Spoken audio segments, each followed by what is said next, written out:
Alam niyo ba na ang tilapia ay orihinal na nagmula sa Afrika? Partikular sa Sub-Saharan Africa at sa gitnang silangan. Ang unang uri ng tilapia na dinala sa Pilipinas noong 1950 ay ang Mozambique tilapia o Eurychromis mozambicus na ipinakilala sa pamamagitan ng ilang piraso na dinala ng Bureau of Fisheries and Aquatic Resources mula sa Java, Indonesia.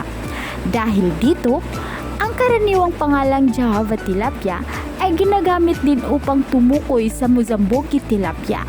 Ang Java tilapia ay kilala sa pagiging masaganang magparami dahil maaari na itong mangitlog kahit na sa maliit na sukat basta't umabot na ito sa hustong gulang na 3 hanggang 4 na buwan. Ang mabilis na pagpili at masaganang tilapia ay isa sa mga pinakamahalagang produkto ng aquaculture sa buong mundo. Ito ay mabilis lumaki, madaling maparami, at natibay sa iba't ibang uri ng kapaligiran at sistema ng pag-aalaga.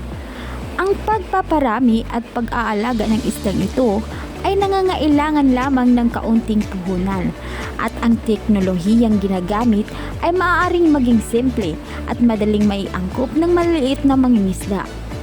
Nakikita rin ng mga mamumuhunan ng kapaki-pakinabang ang pag-aalaga ng tilapia dahil sa mababang puhunan at mahusay na kakayahang kumain sa mga lawa at palaisdaan kung saan may likas na pagkain. Noong 2024, humigit kumulang 261,000 metriko tonelada ng tilapia mula sa aquaculture ang naiprodukto sa Pilipinas.